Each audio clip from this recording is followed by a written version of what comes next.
part of the Biden administration, and by the way, parts of the Biden administration that we'll see in the next administration, if Harris wins the elections, are convinced by the Israeli arguments that you cannot allow Hamas to rearm itself, and it's gonna if you're not gonna be at the Philadelphia corridor.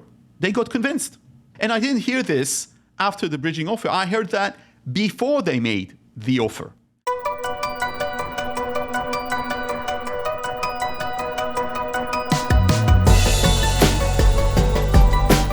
It's 7 o'clock p.m. on Thursday, August 22nd here in New York City. It's 6 o'clock p.m. on August 22nd in Chicago as Democrats convene for the fourth night of the Democratic Convention. It's 2 o'clock a.m. on Friday, August 23rd in Israel as Israelis turn to a new day, preparing for Shabbat. And as Israelis turn to this new day and as they continue to brace for a kinetic strike from Iran or Hezbollah or both, this long-anticipated attack may have been put on hold by Tehran, while Israel and Hamas have been busy negotiating the last details of a hostage and temporary ceasefire deal.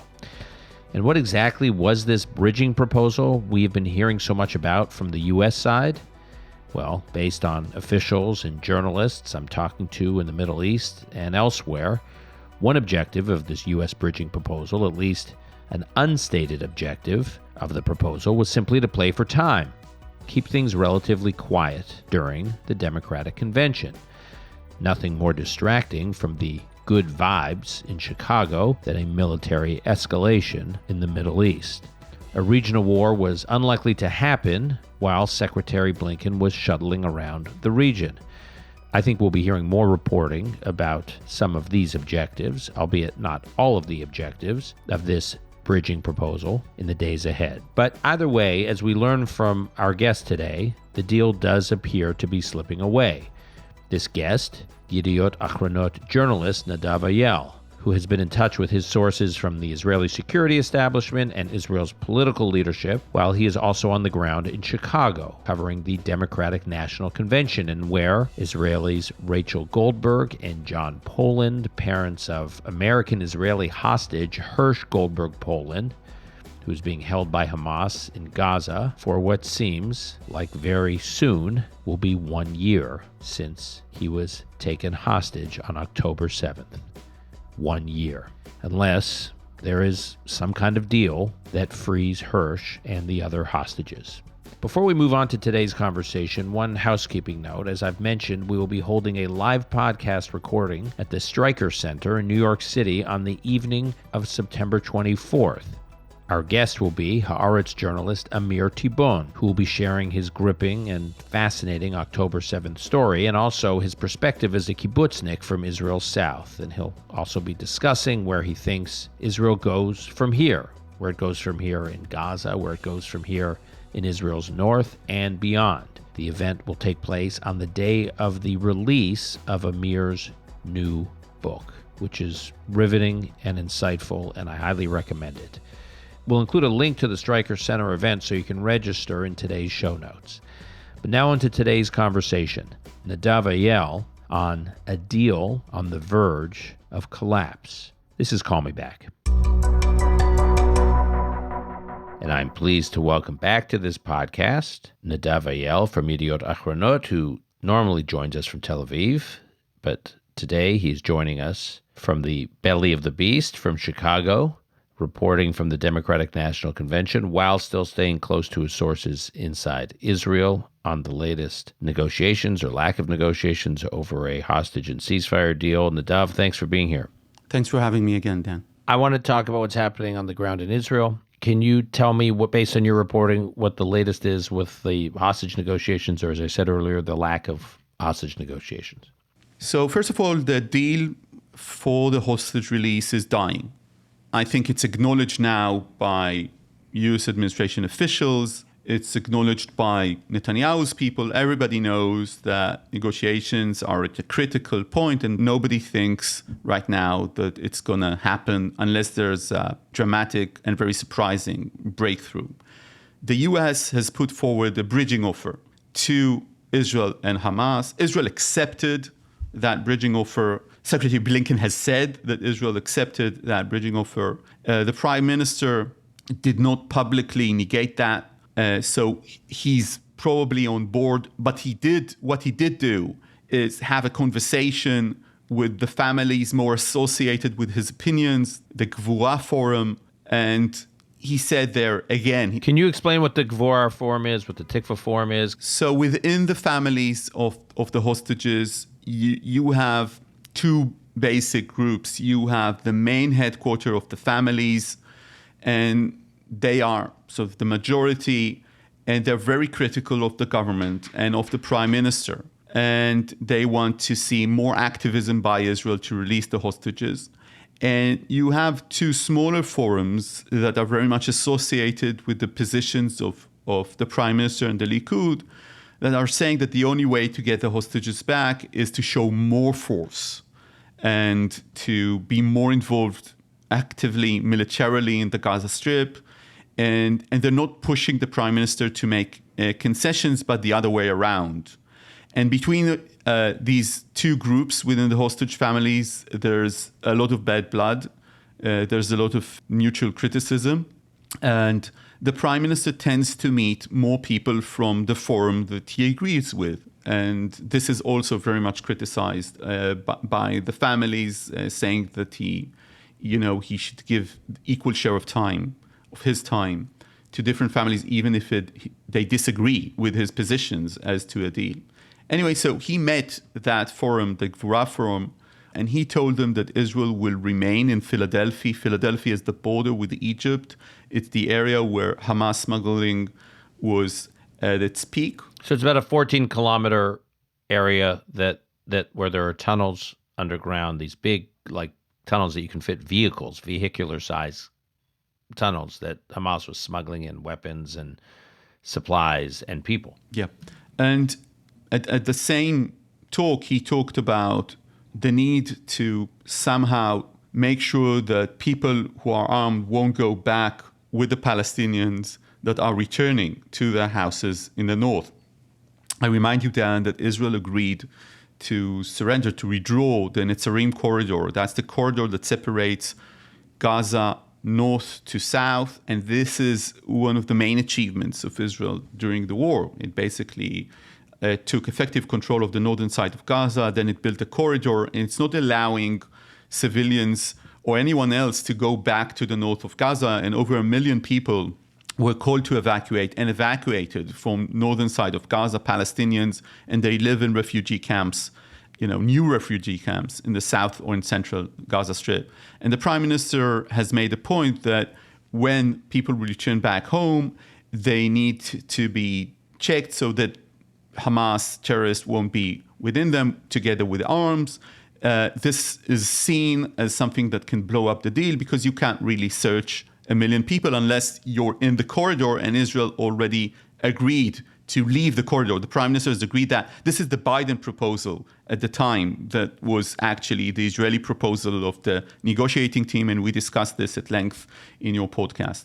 At any rate, the fact that the prime minister said that in a meeting with the families, something he knew will be quoted, talked about Israel's red lines in such a way is also a sign that the deal is in trouble, because the prime minister saying this is not going to push the deal forward. But the U.S. itself is saying that Hamas has not agreed to its bridging offer.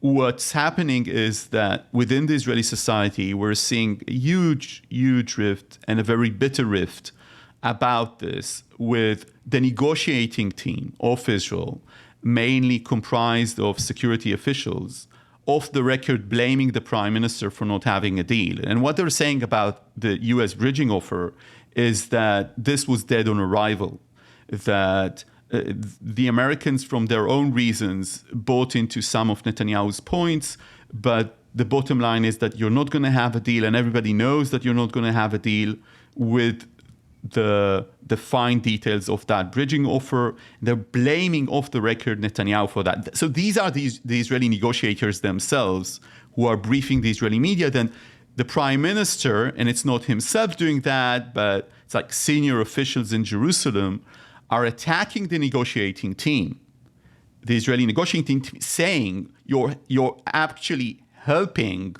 Hamas not get a deal because you're sort of disclosing the rifts within the Israeli side, and why are you briefing off the record?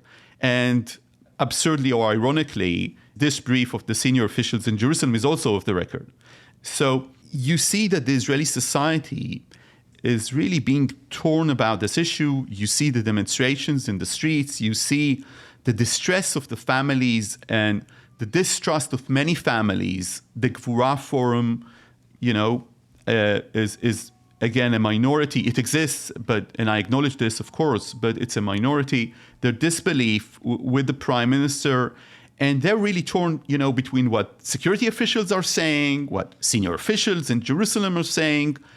The bottom line is that Hamas is not on board with the deal here, and that many people within the Israeli defense apparatus distrust the prime minister, and that the prime minister accuses them that they don't know how to negotiate, and that they're ready to give everything in, and that he's standing for Israeli interest. And I hope that in the last 2 or 3 sentences, I just presented the rift in an objective way, because this is a complicated issue. This is a complex issue, because I don't know if Hamas really wants a deal right now.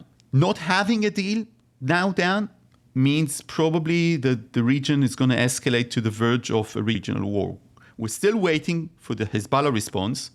We know that Iran is also planning some sort of response, although they say that the wait can be forever. I'm quoting Iranian officials. And everybody knows that if we don't get a deal now, this could very much escalate to war.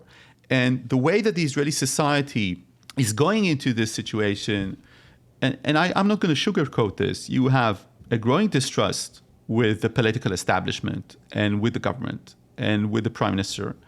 But you also have the base of the prime minister, and you have this side of the political spectrum, even if it doesn't win the polls right now, saying, what do you want? Why are you criticizing Netanyahu when the US itself is saying, Secretary Blinken is saying, that Israel accepted the bridging offer? How can Israel be more lenient towards Hamas than the US is willing to be lenient towards Hamas?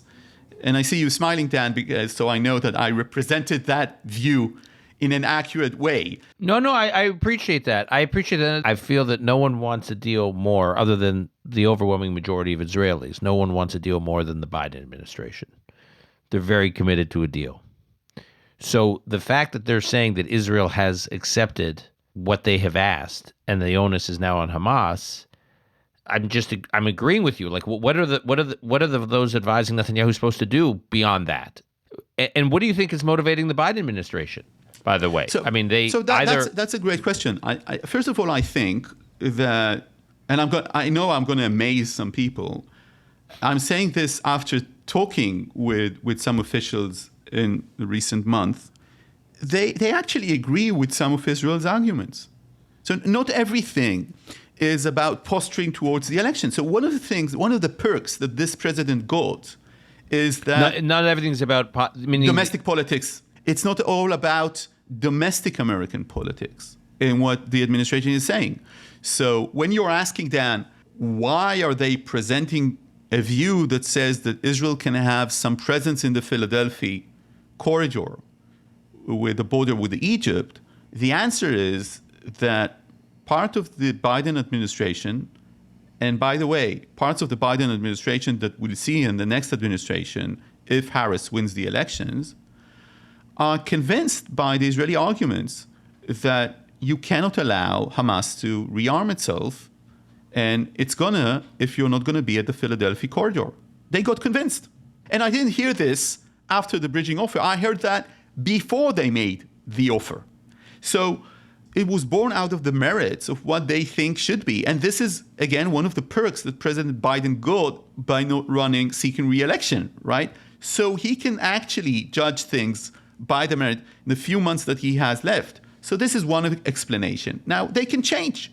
They can change their position. Tomorrow morning, they can say, look, we made a bridging offer. We're now making a new one. that's going to pressure Israel, because if we're not going to make it, we're not going to have a deal, and we need to have a deal. So this can change.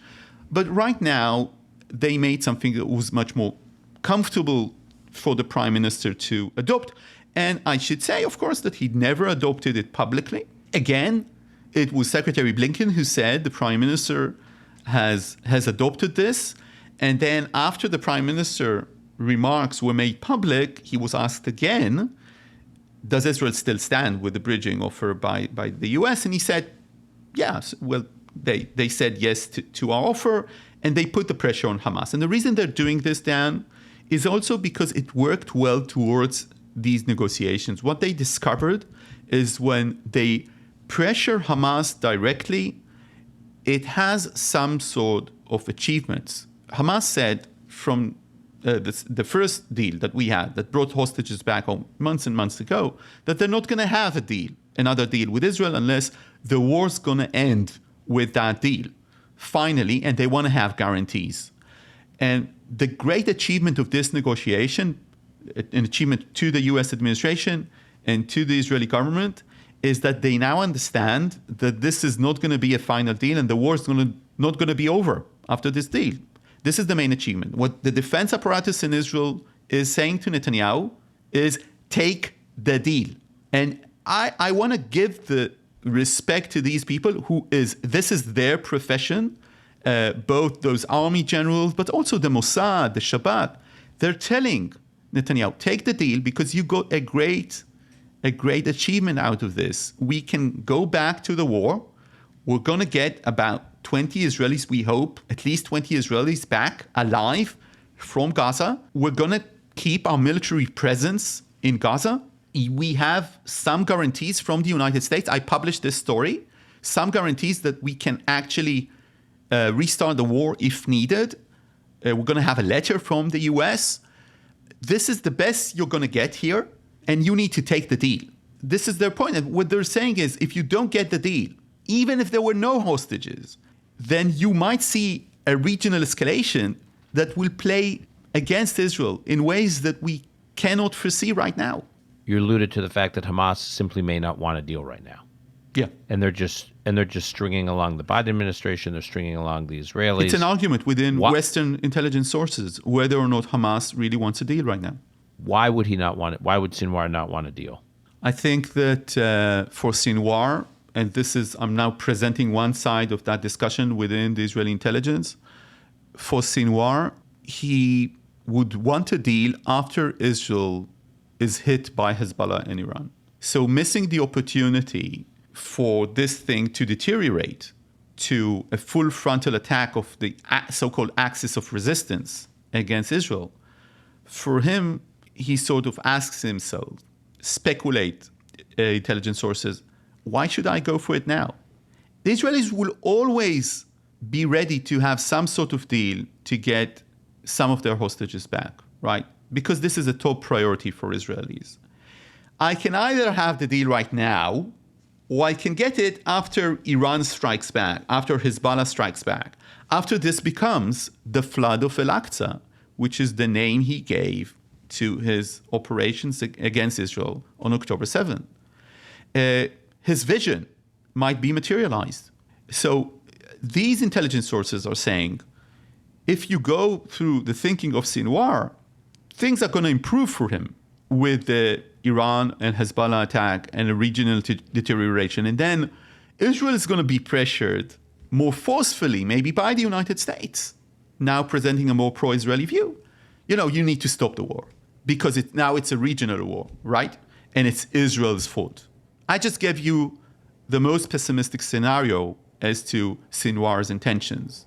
The other side in this discussion says, oh no, Sinwar understands that Iran's response might never come. He also understands that Hezbollah doesn't want a war with Israel. It might be, going into a war, but it doesn't want a full-fledged war between Lebanon and Israel because this will destroy large chunks of Beirut again, and it will be terrible for Hezbollah within Lebanon, and Lebanese people don't want this. And he also understands that his days are numbered. He can be assassinated every day now. If Israel go to Mohammed Deif, the chief of staff of Hamas, one of the mega organizers of October 7 and a man who's been involved with terror as long as Yahya Sinwar, maybe more. If it got to death, it can get to Sinwar, and this can happen within hours. And if it gets to Sinwar, basically it won the war. So he needs a deal right now, and he wants a deal right now, but within the perimeters that they described to begin with. And as far as Hamas is concerned, say these intelligence sources, they already made their concessions by saying, yeah, you can actually restart the war after this deal. Secondly, you'll get some of these people out, but not all of them. And Israel's army is going to have a presence in the Gaza Strip. So they made these concessions already. Also, he's going to get down 1 million people coming back to their homes in the northern side of Gaza. Now, that's just imagine that picture. Imagine the picture of Palestinians returning back to their destroyed neighborhoods and towns and cities, discovering what was left of them. Imagine how the international media is going to cover this.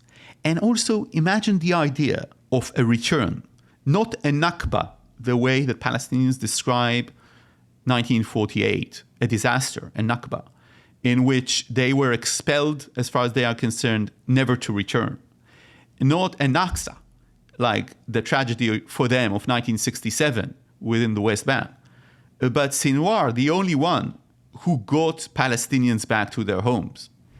And Netanyahu critics, by the way, are saying exactly that. The reason that Netanyahu doesn't really want a deal, even if he tells Tony Blinken that he accepts the offer, he sabotages the deal with his statements, public statements, briefings all the time.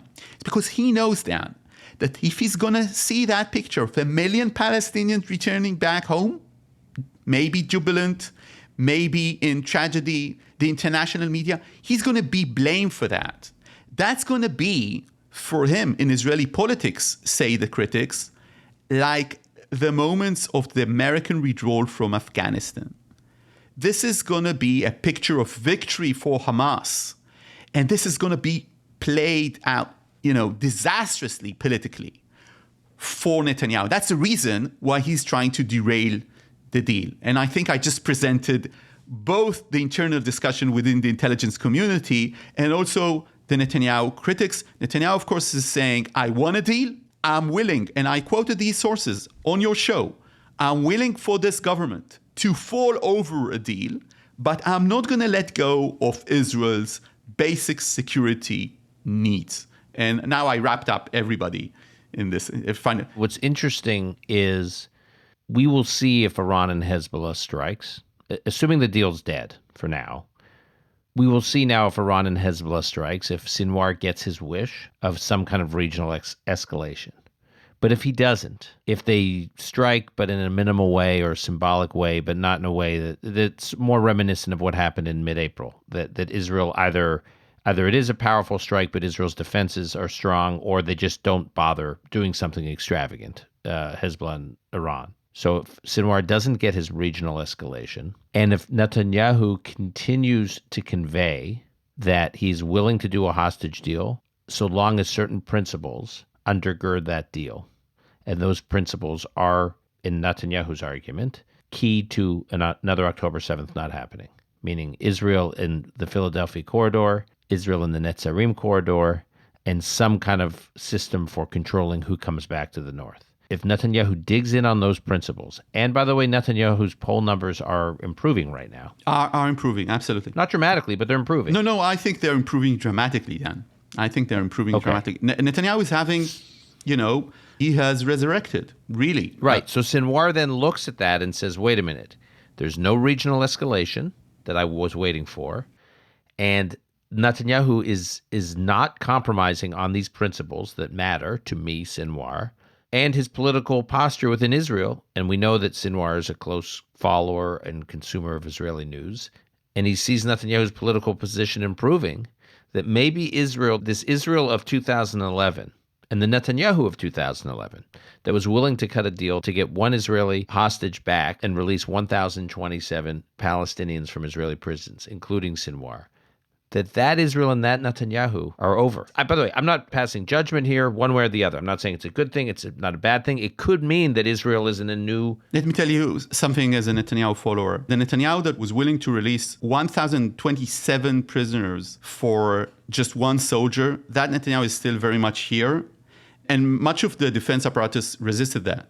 So now the defense apparatus is saying, take the deal. Netanyahu is hesitant. And then much of the defense apparatus said, don't make the deal. And he did. And the differentiating factor, Dan, was polls and public opinion. And he can say what the Israelis wanted me to do. And his critics can say it was just good for you towards the elections. But my only point is that Sinwar may be dealing with an Israel that's a different Israel. That's my only point. And what he thinks is going to happen, that Israel's going to be under pressure from regional escalation, Israel's going to be under pressure, that actually the regional escalation may not happen or may not happen the way Sinwar thinks it may not happen. And Netanyahu's susceptibility to pressure from a majority of the hostage families, albeit not all of them, is not what it may have been in another time in modern Israeli history. And if that's the case, then Sinwar doesn't have... My only point is he may not have a lot of options, because then he's dealing with an Israel that he doesn't recognize. That's a possibility. The problem here, of course, is that you need to have, I think, some sort of understanding. This is an op-ed I wrote yesterday. Going into the possibility of an escalation, you would want an Israeli society that is very much united at the idea we did everything. And I want to remind you, Dan, Ehud Barak returning from the Camp David failed summit with Bill Clinton. And he landed his plane, and I was already a political reporter back then. And he went out of the airplane, and he said to the Israeli public, we did everything. And everybody knew that because the right wing was saying, you wanted to divide Jerusalem. You wanted to get them half of Jerusalem. And they blamed him that he's a traitor and everything. But you know what he got from that? He got from that the Israelis' understanding that the second intifada that broke soon after, it wasn't because of them. And he also got, President Clinton to acknowledge that. And Hillary Clinton, probably the most ardent Israel supporter today with Democratic officials, saying, Israel did everything in its power. And we're going to maybe go into this escalation when more than 50% of the Israelis think that the prime minister is not doing his best. And that's a problem. So I'm not saying that he's not doing his best. And I'm listening when the prime minister says, this is the way you negotiate. But I'm saying that he didn't manage to convince the Israeli public with this. And if Israel is going to face even a worse war than the one that we have had in the last more than 10 months, well, you would want to convince the Israelis that we did everything in our power to prevent that. And this is not only about hostages. This is about that regional deterioration. Because let me tell you, you wake up in the morning in Israel, there's a push notification about another bombing attack in the north. Israel attacked in South Lebanon. This is becoming, most of the attacks are right now in the north. This is a dire situation for Israelis. And I think that this kind of unity is very much needed in Israel today. And you're not going to get it when your negotiating team is briefing that you don't really want a deal.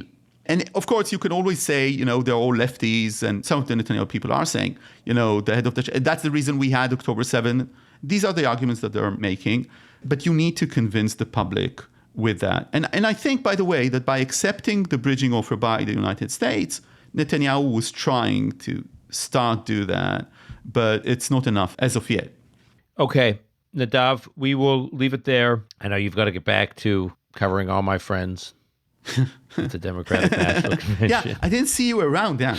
Yeah. Were you only on the McCormick Place or, Yeah, Nadav, just keep looking. Okay. Keep looking. You'll see me at some point. Maybe at the Uncommitted Press Conference together with Ilhan Omar and Laila El Abed. My people. Yeah, okay. Yeah. Okay. My people. So My people. I'm gonna tell them I say hello. Okay. I'm gonna do Dan Senior spottings in the DNC. Yeah. Send everyone my regards. Okay. And stay safe. I really mean that. And I look forward to talk to you when you're safely out of there. Okay. Thank you so much, Dan. Thank you.